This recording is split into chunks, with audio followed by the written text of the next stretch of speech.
Hi, and welcome to another episode of the Authentic Audience Podcast. My name is Krista Ritma, and I am your host. I am so excited for today's interview. I have the coolest guest on the podcast today. I have Amanda. You might know her as 10,000 Buddhas. However, on social media and around the world, she paints murals of Buddhas. And it's so cool hearing her story about how it all began. I was totally transported. She's such a beautiful storyteller. I've had the opportunity to meet Amanda and Nick. Her husband is Nick, MC Yogi. They live in Point Reyes. They have a yoga studio together. They travel the world teaching yoga, leading workshops, leading retreats, just announced their first teacher training together. And they just have the most beautiful story, the most beautiful audience, and just such an authentic way of running their business and living their lives. And we dive into all of that on today's episode. It's such a calming episode. Amanda truly walks the talk. She's so peaceful, so trusting, so easy to listen to, and gives such beautiful advice for yoga teachers, yoga studio owners, yogis just starting out in their career, for people that work with their spouse or with their partner. And even if you don't, she offers some really beautiful advice for reconnecting and syncing up with your partner each day. So I ask her the tough questions about the yoga industry, about how it's changed, if it's a good thing, if it's a bad thing, all of that stuff. We get into that. We get into business. But mostly it's just listening to her share is so beautiful. I was really stressed out before I jumped on this call with her, and then left the call totally feeling just calm and inspired to keep growing. So really, really appreciate Amanda. I really enjoyed this conversation, and I hope you do too.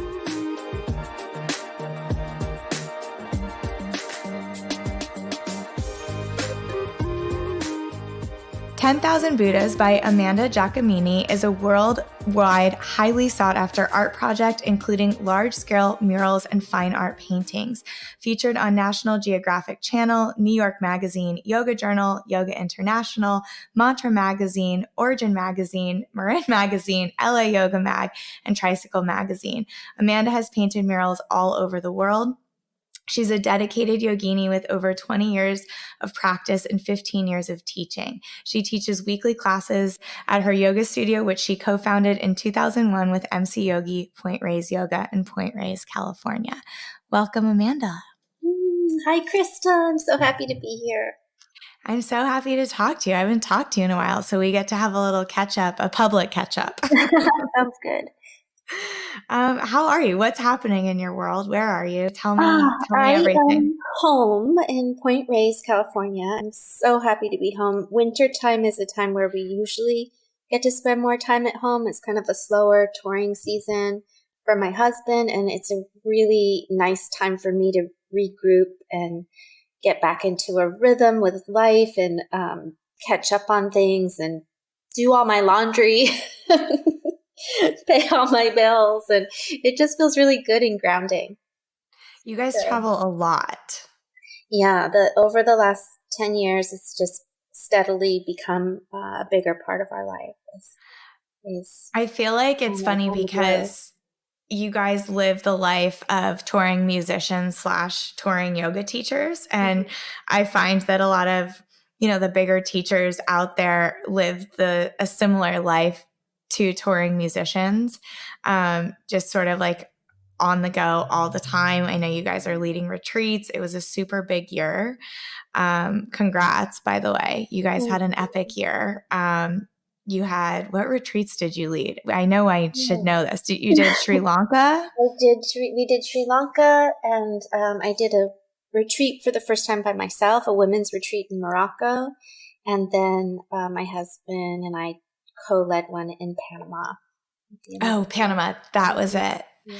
So fun. So totally epic year.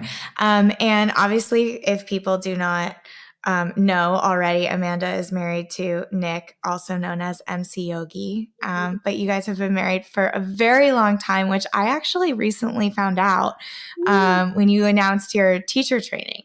Yeah, we met in our teacher training 20 years ago. So we've been together for 20 years. We've been married for about, I should know that, maybe 16 years. I don't know. I forget what we got married. Yeah. So you guys are both sort of living the dream, as a lot of people I think listening would think, because I work with a lot of people that sort of their goal is to do what you guys do. So I want to talk about that more later. So yes, Amanda is married to Nick, but this podcast is about Amanda. And I'm fascinated with her and have had an opportunity to work closely with you and sort of learn more about you. And I would like everyone to know more about you. So even though I know the story, I don't actually remember the details of the story. And I would like to talk about 10,000 Buddhas. Sure. I think if you are on Instagram or in the world of Instagram, you've seen one of Amanda's beautiful paintings or murals. And I have no idea actually how long you've been doing this. I know the original goal was to paint 10,000 Buddhas, which you've must have exceeded by now. Mm-hmm. Can we talk more about where this came from and what it is? Absolutely. So years ago, when I was first studying yoga and had just become a yoga teacher, well, actually, my first trip to India was pre my doing yoga. I was 19 when I first went to India. And so there may have been a seed even in that first trip that led to all of this unfolding. Because when I came back from that trip, I actually, to be honest, the first thing that happened is I got really sick. And getting really sick and having a health crisis is what led me to yoga once I came back from India. And then yoga became my source of healing. It became my life raft. I became a very devoted student. I was practicing all the time. And after about 6 years of practicing, I had hit sort of a plateau where I didn't, I was just kind of going through the motions. I didn't feel as like I was engaged as much. And my teacher, Larry Schultz, suggested to me that I might want to take the teacher training. And at the time, I had no interest in becoming a yoga teacher. I'd worked in book publishing when I got out of school. I was working as a freelance graphic designer, which a lot of art student friends were doing after school. And I was working with my sister doing a luxury dog hotel in Oakland. So that was my... I just read that on your bio. It's so funny. I know. So that's kind of where I was. And being a yoga teacher was not part of the vision. But I did the training, and that really opened me up. And I loved teaching because it was the first thing I'd ever done. And, of course I was only 25 or something. So I hadn't been doing that many jobs at that point, but nothing I had ever done before led people to hug me and thank me after a day's work, which is what happened when you teach yoga. People are so grateful for the practice that as being a conduit for that practice, you get like washed in gratitude regularly. And that was so awesome that I think I really started to be open to this idea of wanting to teach more and share more. And what happened is I also met my husband in my teacher training, and we started to travel to India to study with our teacher's teacher, who was Pattabhi Jois. And on those trips to India, we started to add on extra time because we were both artists. And India just was so rich with these sacred sites and pilgrimage places and temples and, incredible creations of cultural and historical significance and art and spirituality that just drew us to them. And one of those places that we went to visit in our trips that we were really going to study yoga was the Ajanta Caves. Now, the Ajanta Caves were a place of, they were Buddhist caves built along the Silk Road from, I think the dates of the caves, something like 200 BC to 600 or 400 AD. It was like a period of 600 or 800 years that it took to build these caves. They are unbelievable. Like literally, my mind just blew when I traveled there and saw them in person. They were 33 caves carved by hand out of the side of a cliff. The biggest cave could fit 1,000 people. It was floor to ceiling paintings, sculptures, giant Buddhas, narrative tales, celestial beings, enlightened animals. I mean, it was like, it was just unbelievable, like an extraordinary ancient Disney World of sensory and awe and wonder and beauty. It was just incredible. You're making me want to go to India so bad right now. I know. And there really is, nothing that I've ever experienced like this place. So I became really fascinated with these caves. And in the first stage, I was actually really drawn in by the animal paintings because they were so sweet and they had this beautiful, serene quality to them. And over time, when I investigated more, I learned that these animal paintings in the caves were stories of the past lives of the Buddha when he was an enlightened animal. So the animals were enlightened, and in the stories, the animals would demonstrate, divine patience and loyalty and generosity and kindness and compassion. And so the artists who made them really were I think they really succeeded because I didn't even know the stories, and I was responding to the feeling I got from looking at them, which is that these animals were holy beings. So that's what really first drew me to the caves. But one of the paintings I saw when I went was a mural inside the caves that had 1,000 little Buddhas sitting and meditating together. Now, this painting also kind of just went into my subconscious. And years later, after returning, it kept coming up and kept coming up. I think I've thought about it now a lot in retrospect, but the image was so interesting and very modern, the repeated pattern of all the little Buddhas sitting together. And I've learned since that our brains love to see pattern. It's very calming to our nervous system. It's like a biological thing that when we see repetition and pattern, it's very soothing to us. So I think I like that part. It looked like it could have been done in the 20th century because it had this graphic element to it with the repetition.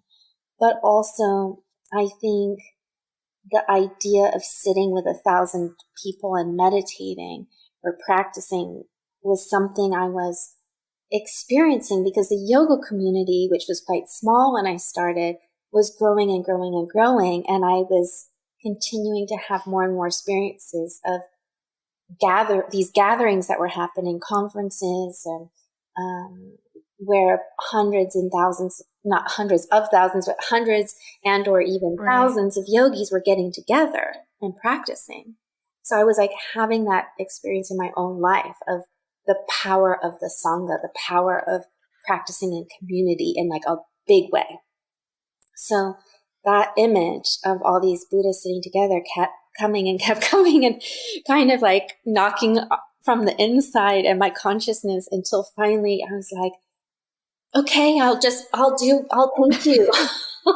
All right already. All right already. I can't go back to India. It was so, it was a long way. It's hard to get to the caves, but I will just paint you and we can be together here. And in this realm. And so I started to paint them, and I really was just doing it for myself to connect. And what happened is I was painting, the first one I painted in oils, which is I went to Berkeley and I studied art at Berkeley, and it was pretty much like, like a fine art painter.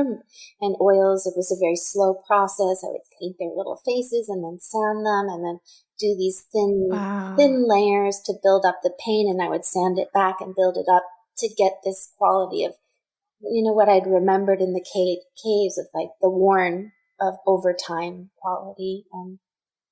And so I was taking my time, and actually that first painting, it was a big painting. It was 8 feet by 4 feet, but it took me 9 months to paint. Oh my God. And what happened is I was just curious, like, why am I so drawn to this image? And at the time I had studied quite a lot of yoga and more from the Hindu philosophy and the Hindu deities. And I knew the basics about the Buddha, but I didn't know that much. So while I worked on that painting, I educated myself. I started listening to a lot of books on tape and lectures and from different Buddhist traditions. I was an armchair Buddhist, so I didn't have one teacher. I kind of moved around through the various traditions, and trying to understand more about the teachings. And so it was this really rich experience of painting Buddhas and listening and learning Wow. at the same time. And I started to notice that every time I went to my studio and sat down with them, I was just feeling better and better. I was having this experience of kind of lightheartedness and groundedness and peacefulness it felt to be connected to me with this process of painting this painting.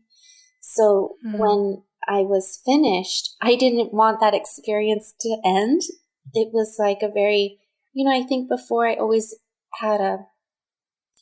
loved painting and had like, something very fulfilling in my soul whenever I made art. But it was doing that first painting was very unique and the peacefulness of it.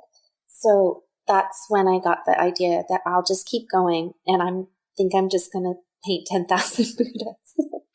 Oh my And the God. first painting only had 99. So the idea of painting, You had a long ways to yeah. go. But also, Krista, it was also inspired by like going to the caves and seeing something of such enormous scale that Yeah. those artists, none of those artists, they all were part of a project that was way bigger than them. It took Yeah. 800 years to Yeah. make, so it's many generations. And I really, there's something my soul was like really excited about, a goal that seemed at the time bigger than me, like maybe even impossible. That Mm-hmm. was cool. I was like,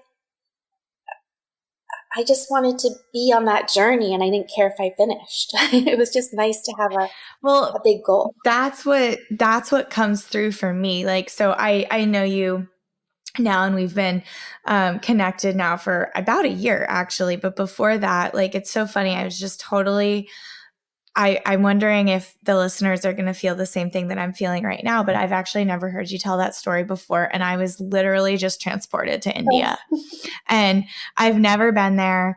And the way that you just told it, and the way that I felt before I met you, like reading or seeing your paintings for the first time, which was on social media, which is what I want to talk about in a second, like coming from the caves in India to social media, it didn't lose that feeling for me. And I knew that there was this authenticity behind you, and I know that your audience feels the same way. And the 10,000 Buddhas, that's how I was introduced to you, was as an artist. And then I came to learn that you've been teaching yoga for 20 years and, all of this other stuff. But the 10,000 Buddhas, that account, the image of that Buddha, the repetition, everything you're talking about totally jumped out to me. And it just is coming full circle for me right now, hearing you tell the story, because you've managed to carry that feeling. Like when you said that the painters in the caves in India did something right because you felt something before you even heard the story of those animals.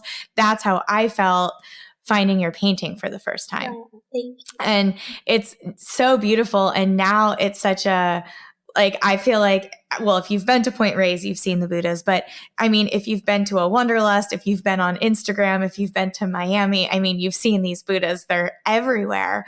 And it's like such a beautiful it's such a beautiful thing that you've done. And I think, it has become a business for you. You sell your pieces. It's definitely like turned into a business, but it wasn't the initial sort of why at all behind it. And for me, that's when I see as, I always am thinking with my marketing brain. And that's to me real success is when I'm thinking of somebody else right now who I'm doing a launch with, and she could care less if anybody ever buys this thing that she's creating or reading. It's just like meant to come through her. Mm-hmm.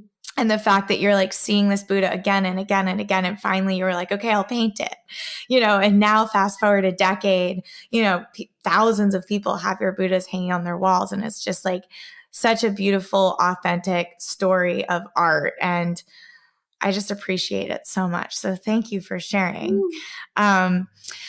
But my question comes next is about this turning it into a career, and also people finding these Buddhas through social media. Like, what a weird and also amazing thing that you can sort of take this experience from a cave and like bring it to modern day, like 2020 Instagram. Mm-hmm.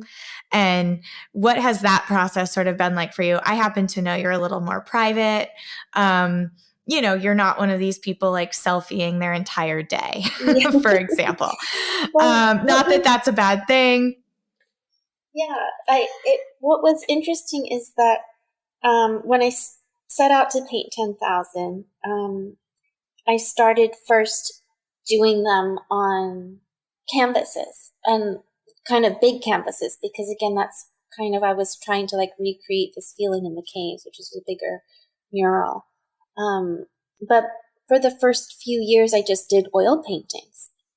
But I did speed up my process because instead of hand painting each Buddha, I discovered that I could make stencils. I could borrow some street art techniques and use spray paint and stencils to recreate my line art, which was the slowest part of doing that first painting. And then I could really play with color, and I could and do all these layering effects. But I had these 7 stencils with 7 different Buddhas with different mudras that I used as like a template. And it was a few years into doing those paintings that I was in Miami during Art Basel weekend, and I was doing an event at the Wynwood Walls, which is a street art museum. And that weekend, all of Miami was just full of street artists. Like, the street was like a huge party, like boom boxes and painters everywhere. Like, every wall was being painted on. And I'd never seen like anything like that. And it was this also sort of this fun, cool, like celebration of art and people just painting in the city. And there was part of me that was like, ooh, I kind of want to be part of that. But I had never painted a mural. So my friend who lives in Miami, she was the one who got me my first wall. And actually, I tell this part of the story because I think it's maybe important. It was actually my husband who asked her to find me the wall because I was too shy and I was too like, I don't know how to paint a mural and I don't know if I want to get into that. And that seems kind of like a little bit intimidating. And he just said, hey, can you find Amanda a wall? And like in 20 minutes, she had found me a 100-foot wall across the street from the museum. It's incredible. It's so funny because I went there for my first time last week to the walls. I literally had never been to Miami before, and I went last week. I saw you there. And I was so blown away by these walls that I went twice. Yeah, I like dragged I dragged my friend to come back with me the next day. It's so amazing. And I think for me, I'm so blown away by art because I'm so far from being the artist. Like your story, like I almost had tears in my eyes listening to you tell it. And then, hearing it come from the caves to, this oil painting to this street art in Miami, which is the most celebratory. It's like a city that just celebrates art. It's so cool. It's it's so cool. And I was so moved by it last week because I don't know, you think Miami and it's like, I didn't really think art, now I do, but I didn't. And, anyway, the reason or the point of me asking that and saying that is just because, I don't have that. I'm not an artist. And I think as people who aren't artists, like I see artists, and it's funny because I'm so Nick in this story, with a lot of my clients, Mm-hmm. and I wouldn't have a job if artists, like the most profound, humble, or talented people I know are the most humble, like to a fault. It's like Yeah. they're not going to speak up. They're not going to sell themselves because they're true artists paint to paint. They create to create. They Yeah, sing it to sing. Like definitely it's not takes about these magical friends that push you off the diving board yeah, sometimes. And thinking totally. that so my first mural I ever did was in Miami during Art Basel, a Oh hundred my foot, God. 25-foot tall, 100-foot long wall across the street from the biggest street art museum in the world. I jumped in at the deep end, and again, it was like this huge expansion.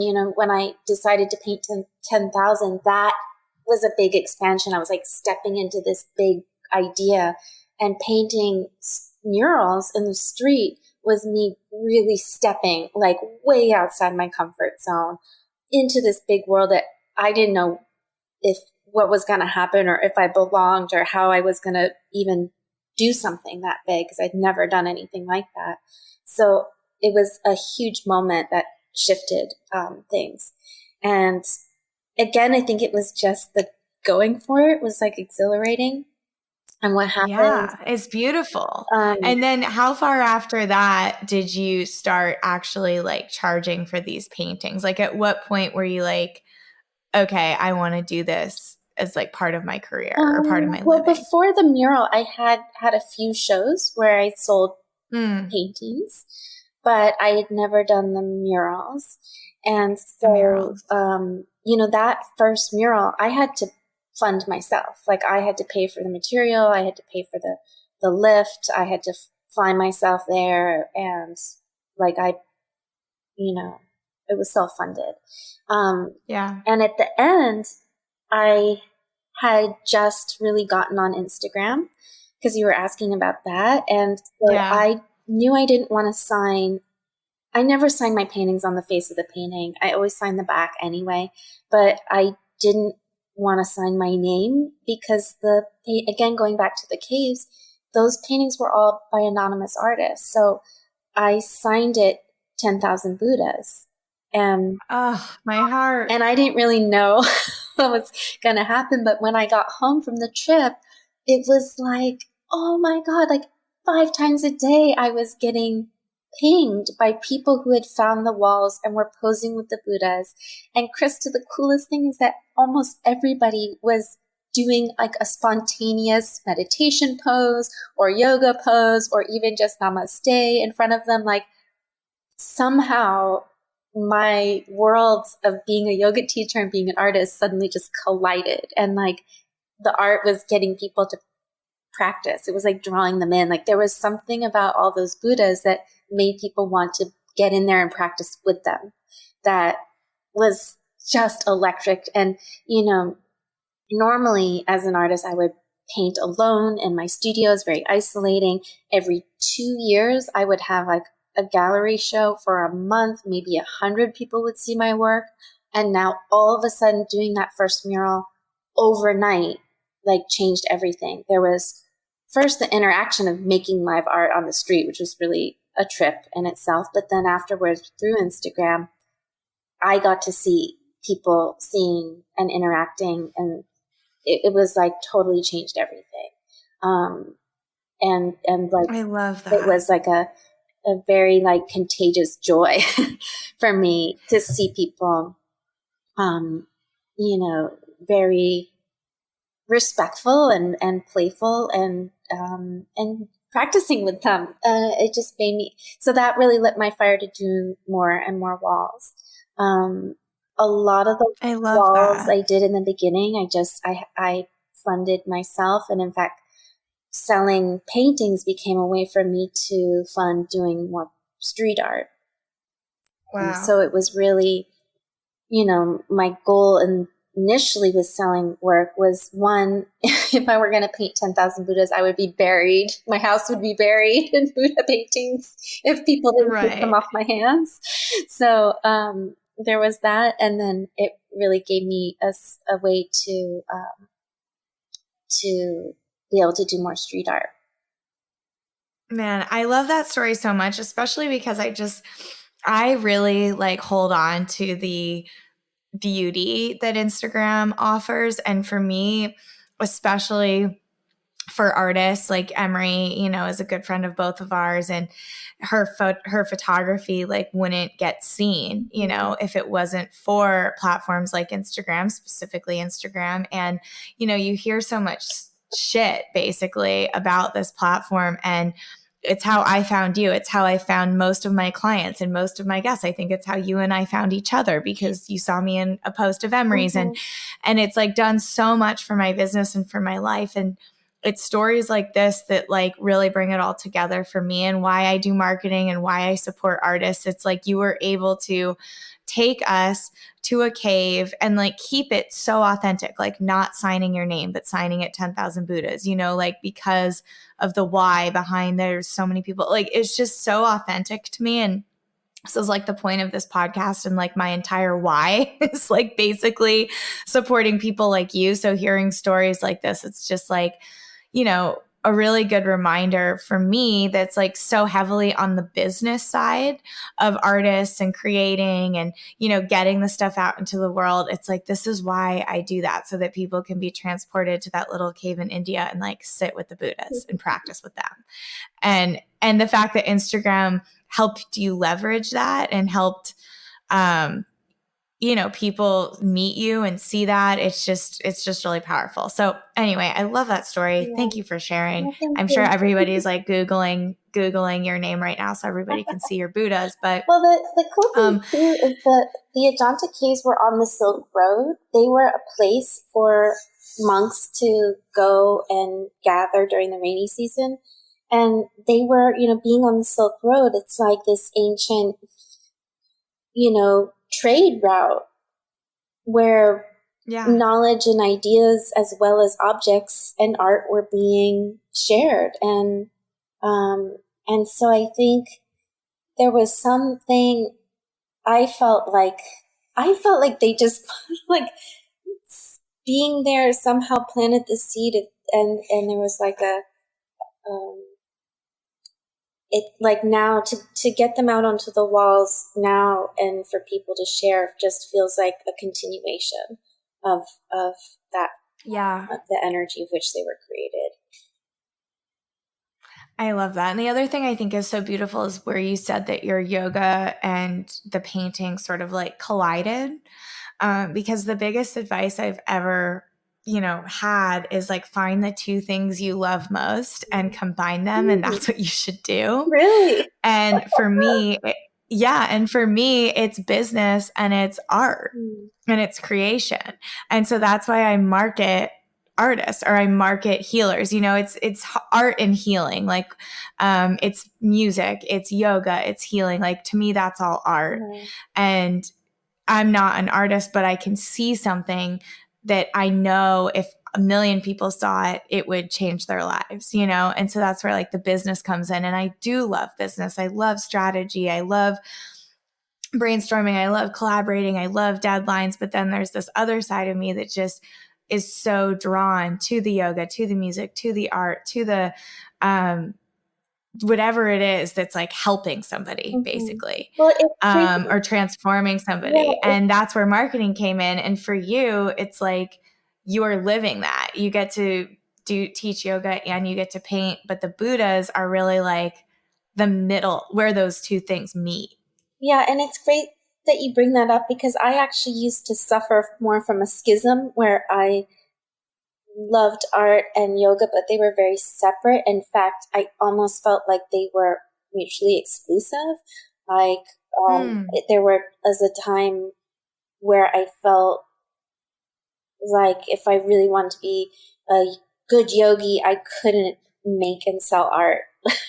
Like that would be, Wow.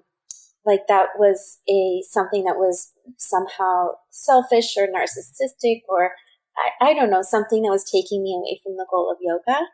And it was only through this project, how it found me and I found it, that it kind of healed that schism in my mind. And I felt like that my purpose as sharing yoga and my purpose of wanting to create could come together in a way that was beneficial. So, because I used to really feel split, you know. I think that that is super common, and it's something that I struggle with as well. And I've actually talked about on this podcast like so many times, Mm-hmm. because I think on the spiritual path, I've been going back to Nepal more and more. I'm going in a couple weeks, and, sitting with the Babas in the Pashupatinath, the big Shiva temple there. When you go to India or when you go to Nepal, the word yogi itself takes on a whole new meaning. Like the yogis there have like given up, their lives and taken vows of poverty and have given up family and, renounced their name and all their belongings and all this stuff. And so I struggle with that as well, like making money, creating whatever it is I'm doing, and also being a good yogi. Mm-hmm. And it wasn't until this past trip, because I always say, like, be all of the things, do all of the things, like that's the most authentic thing. But then I was still struggling with that. And on this past trip, and I've told this story on this podcast, so I'll keep it short, but one of the Babas told me that be where you are. So if you're creating, if you have a life in the States, like be in the States. If you want to be a monk, don't be a monk in the States, like go to India or go to Nepal and be a monk there. And so if you live where you are, it's okay to have a business and, do hot yoga, to music or whatever it is, like live there, be there, as long as it's in integrity and you are of service. And it just was this, my shoulders dropped, like my whole body sort of just dropped when he said that, because I finally felt like I had permission to be good at business and like have a successful business. And he looked at me and he was like, it will not take away from your spiritual practice as long as you stay in integrity and continue to be of service and share your wealth, of course. And it just what being a yogi in the US, in the Western world, in the 20th century, it's different than what it means to be a yogi in the caves in India. And to me, you embody that. And I just think it's beautiful that you brought that up, because it's definitely an ongoing theme throughout this podcast that for whatever reason continues to be brought up. And I think it's important to keep checking in with ourselves and keep looking at that. Yeah. And, it is important, and yeah, we can also lose that too. Yeah. Yeah. And so you got to just be vigilant in some ways to Yes. The hold on to observer the has to be. integrity of like the seed, and for me, it's always been a process of discovery. I never had a master plan of any of this ever happening. It's a total surprise to me. So staying humble or curious of like what it wants to be next, and really checking in each step of the day has been important. I think that's so beautiful. Well, speaking of yoga, I actually wanted to switch gears for a moment, because I work with a lot of yoga teachers and, yoga retreat centers and just lots of yoga. Yoga is $1 billion industry now, which is totally crazy. And yeah, it's a lot to handle. And you were a yoga teacher before Instagram. So, and I think there's something so beautiful about, letting your practice evolve and letting the teaching evolve, but it has changed so much. And you have been not only practicing yoga for 20 years, but also have had a yoga business for 15 years. You own a studio, you travel the world teaching yoga, leading retreats, classes, like it is a business.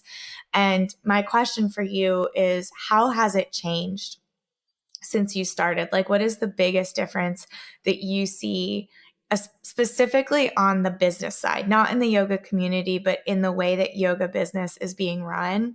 And do you think it's a good thing that more people are doing yoga now? even though it's sort of spread and morphed into different things. I just sort of want to know your take on the business side of yoga, Right.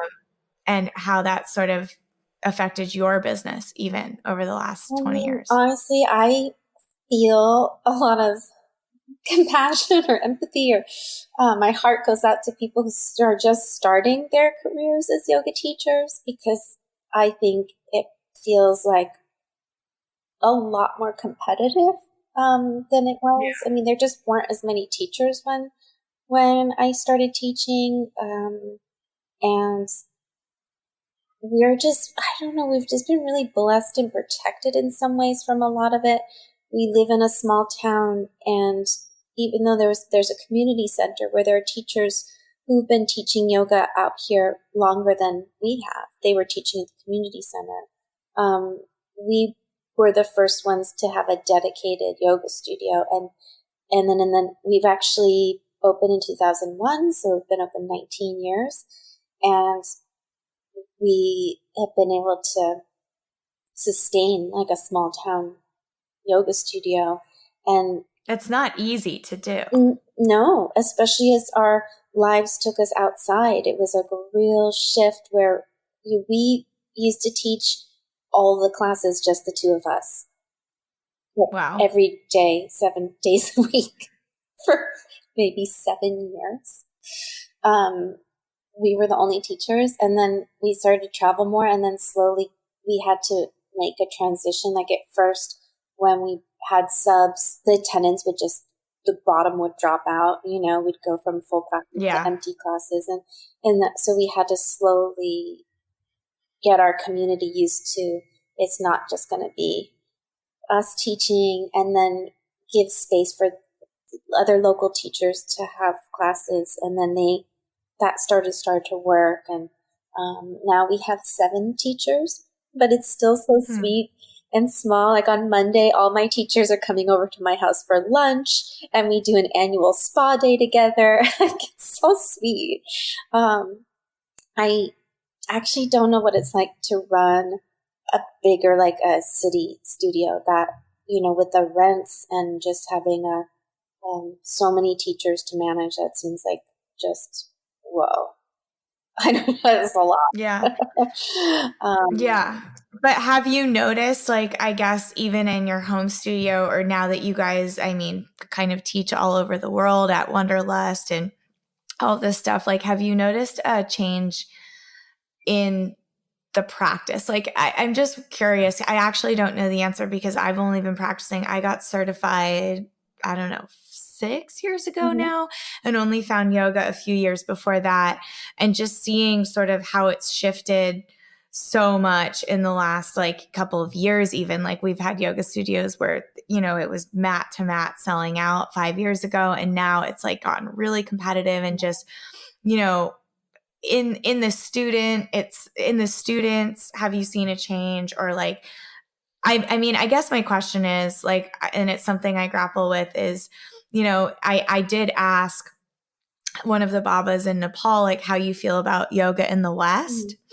And his answer was so beautiful. He said, I love Shiva, and Shiva wanted everyone to know yoga. And so if you even know one part of yoga, Shiva is happy and I am happy, and it was just like so like simple and pure. And I'm just wondering, as someone who's been in the industry and seen, all the sides of it, how you feel about like the rapid growth, really. I guess, I read somewhere once, there's like this teaching or scripture, I don't remember, and it said like, just to have heard the word yoga in your lifetime is a huge blessing. Just to be exposed to the word, because the word alone and like what it means has like the energy of transformation. So I'm kind of like on the side of your Bob. Like I think the growth is good, because so many more people will wake up to their own, spirit, their intelligence, their creativity. It's such a powerful gateway of transformation. And I think even though there's going to be sort of ways where it's diluted or, even stuff that's maybe a little cringeworthy, like Yeah. how it's used or sold or what happens with it. I have to believe that yoga is very powerful and has an intelligence into itself, and that it will all be for the overall benefit, even if there's some things that are or are not great about the expansion along the way. It's kind of like progress, and there's going to be some messiness, but you've got to Yeah. not contract and then make it, because for years yoga, not that long ago, yoga was not taught to women. Oh my I God, know. like 50 years ago. So like, I do we know. really want to go back to that attitude of like, No. it can only be Brahmin men who learn it? I don't think so. I Yeah. don't think that's what yoga wants, or the spirit of it. So I think we hope. I feel like the community is becoming more conscientious about how to use it Mm-hmm. and honoring and respecting it, which I think is really, really important. And I also think um, it's the expansion of it is kind of miraculous, you know. I do It used too. to be like I do something too. weird, And I think, and now I talk to like the UPS delivery guy, and he's like, "Oh yeah, I do yoga, and it's helped my back so much." I'm like, "That's awesome!" Like we wouldn't be having totally. this conversation 20 years ago. Totally. Yeah, I think that's a really beautiful answer. And I think it gives, it's inspiring to me and gives me a lot of hope that I look up to you as like, not to say that other people aren't real yogis, but you really, I've been able to see how you work and see how you and Nick sort of flow in your business, and it really is all encompassing yoga. I mean, I think even just hearing people talk, having people hear you speak on this podcast, it's so calming. And it's like, I want that Kool-Aid, really. Like, it's so obvious that you are doing the work and have done the work and have this like peace and trust around your art, around your business, around yoga. And I think for somebody starting out, it offers a lot of hope. And for me, I think when anything is competitive, it's actually a good thing because it means people want it. Yeah. So, if no one's doing what you're offering, you might want to reconsider that. And So, I think the main thing is like but go slow, because and be of service. Like always remember that teaching yoga is a service industry. We're there to support other people in their growth and in their spiritual growth, as well as their physical healing and their um, if you're serving and that's your primary goal, then it'll it'll be guided toward the right thing about what your community needs and how to share it with them in the best way. I think when we get off course is like, I can imagine being a young yoga teacher and feeling like before you even get to serve, you have to jump over all these hurdles of marketing and selling yourself. mhm. If, we had our studio and like, oh my God, Krista, for 5 years, I remember it 5 years, we had like 8 people in the class finally. And I called home. I was like, Dick, there's 8 people here. Oh my God, it's amazing. Like it took that long to build trust Totally. and to build a studentship. And I think it's very personal, people coming and the students that find you and you developing your voice. It all just takes a lot of time.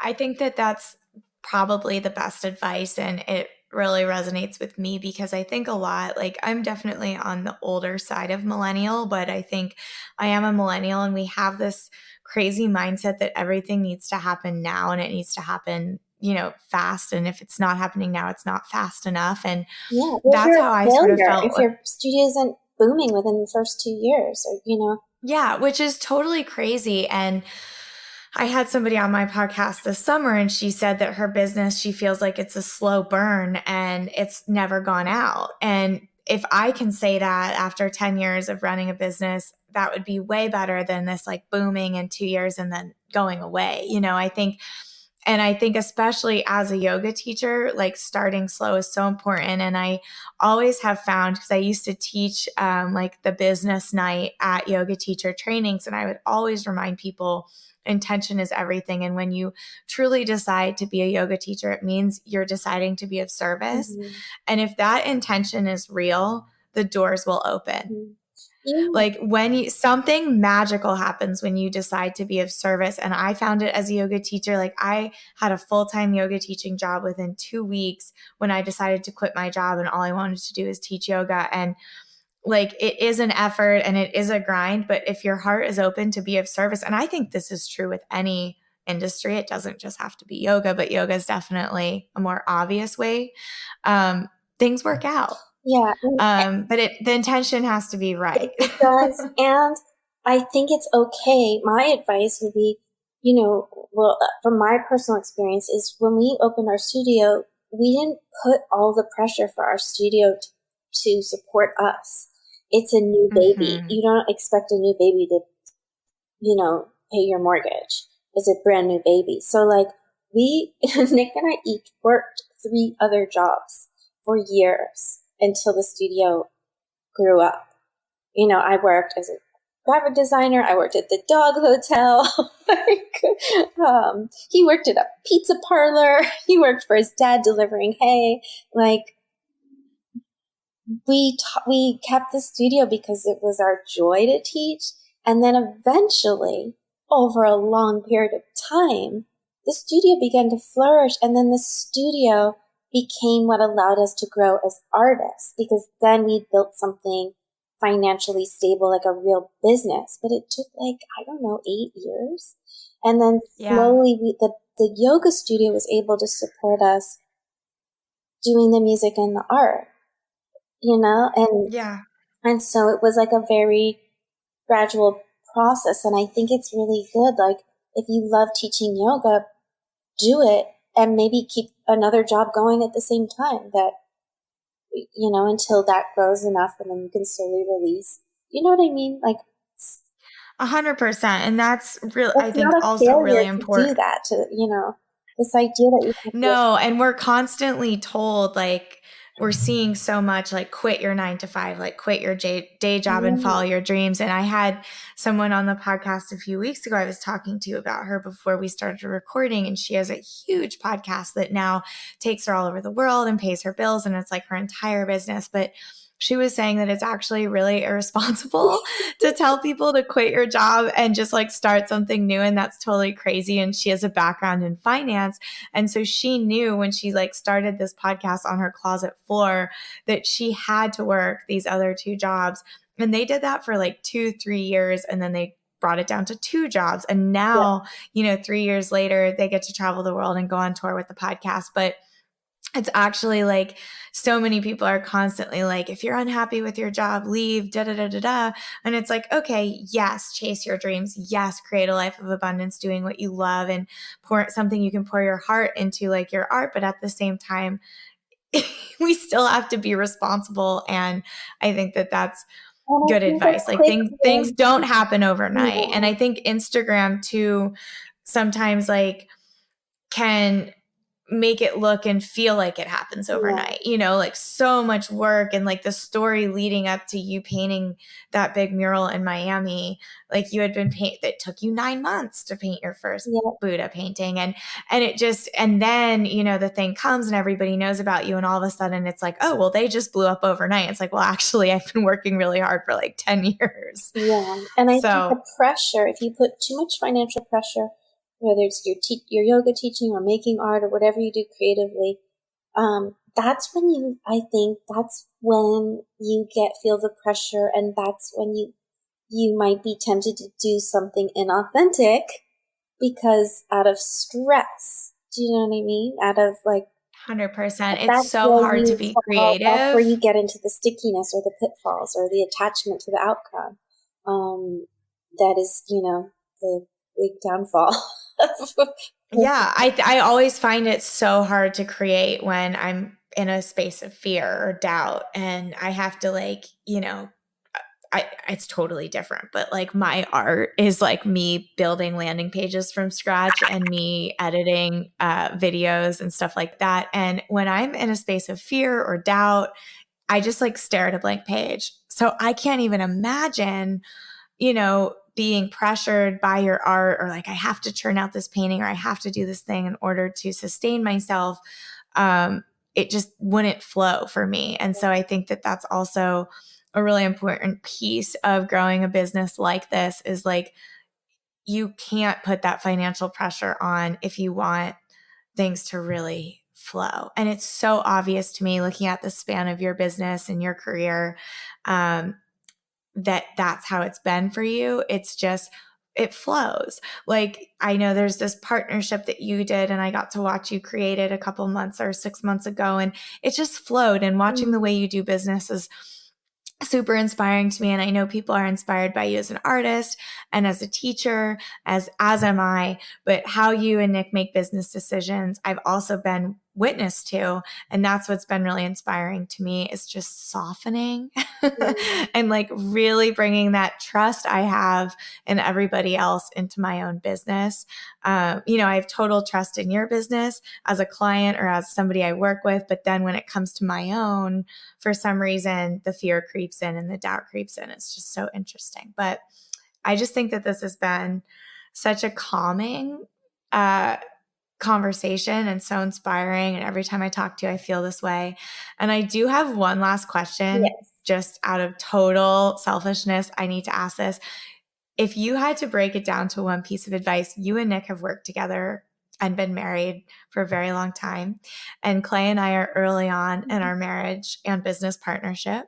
And it seems like it comes very easy for you guys when you collaborate and work together. Do you have advice for business owners who are also partners, traveling together, et cetera? Because it's becoming more common, I think, for couples to create. And I would love some advice on how to keep the peace. We got this advice early on from two of our mentors, Sharon Gannon and David Life, who are the Jiva Yoga founders, we just adore them.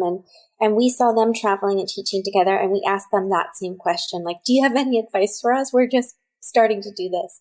And I remember we were driving, and he turned around and he said, one of the best things you can do is that when you're in public, you always only respect each other. If you have a critique, if you didn't like the way they taught something, if you have if you have any kind of issue, you wait till you're alone and you work that stuff out privately. And when you're together out in the world, you are a united team. And that was such good advice.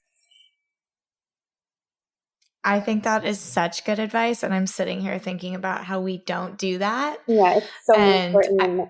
Like, your partner will be honored and respected. And then when you go home, you can totally hash it out and be like, I didn't like that. Or, oh, it's so stupid. And we didn't always, I'll admit, we didn't always listen 100%. We made boo-boos on the way, doing that in public. But that was maybe the best piece of advice. I think the other thing, more personal, is that whenever I feel out of sync, it really always helps to practice together. Like, go to a class together, wake up and meditate together, get in a rhythm, because often we'll have busy days that take us in different, we're on our computers, we're doing different things. I'm painting, he's working on a song, we've got to do this and that. And we're kind of up in a different world. And it's really, really helpful to reconnect and just get back on the same page, as to have practice next to each other, meditate together, 15 minutes.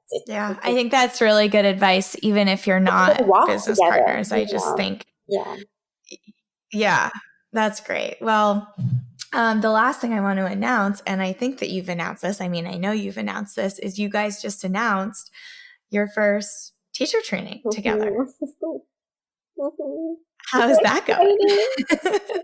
I'm so excited. We waited 20 years. I think this is one of the things I had in my head, okay, and this was me feeling like not worthy or all of that, around teaching that it took me 20 years to say, okay, if I've been teaching for 20 years, I've probably learned enough that I could share something of use to someone else. So I waited 20 years to offer teacher training, and now we're offering it at our home studio in Point Reyes in 2020. Also, I'm a Virgo and I love numbers. So it was like 20 years teaching. It's 2020. It's October, which is 10. At the end of the training, we're going to have a big concert, MC Yogi concert in the barn as graduation party. It's going to be so fun. I mean, it sounds so fun. So that's happening in September. Is that right? October, the month of October. And October. Already, I just gave our students the first reading assignment, which is to read the Bhagavad Gita. And they're just starting to send me, just their first assignment was read the Gita just as a poem, not a translation or commentary. Don't try to understand it all. Read it and share with us a couple of stanzas that resonated with you and why. And oh my God, Krista, I cried this morning. I got one of the students, assignment back, and I felt like this is such a success. If she gets nothing else out of the teacher training, she understood this one stanza of the Gita in such a beautiful way that I feel already what a great blessing this is for me to be part of this journey for them. And so I'm really excited. I'm really excited. Oh, I love that so much. And there's just so much to look forward to with you guys. So if you want to find Amanda or learn more about any of this stuff, she's 10,000 Buddhas on Instagram and on your website. And 10,000 is the number. So 10000 Buddhas.com. And then do you have any other fun calls to action or things coming up that you want to share? Well, thanks to you. You want me to record my first online classes, and I created a short of 6 classes, which, because we talked about the Ajanta caves and the enlightened animals, that was really the inspiration for these classes. So the 6 classes are me telling some of the Jataka tales, which are the stories of the past lives of the Buddha, and then doing a short 20-minute yin sequence where it gives you time to integrate the teachings. And I just created that. And that was also really terrifying for me. And you really, giving me that assignment, it was so good for me. It was a big growth to be able to do that.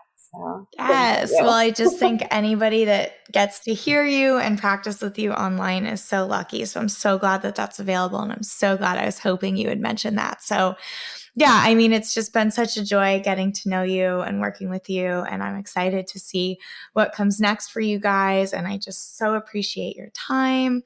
Thank you for being here. I'm just so grateful to know you. Oh, thanks, Krista. Likewise. So grateful for all your support. And I'm happy that you and Claire are working together. And I'm so happy that you're supporting so many good artists and healers in the world to be successful. Yeah, I mean, it's a good partnership.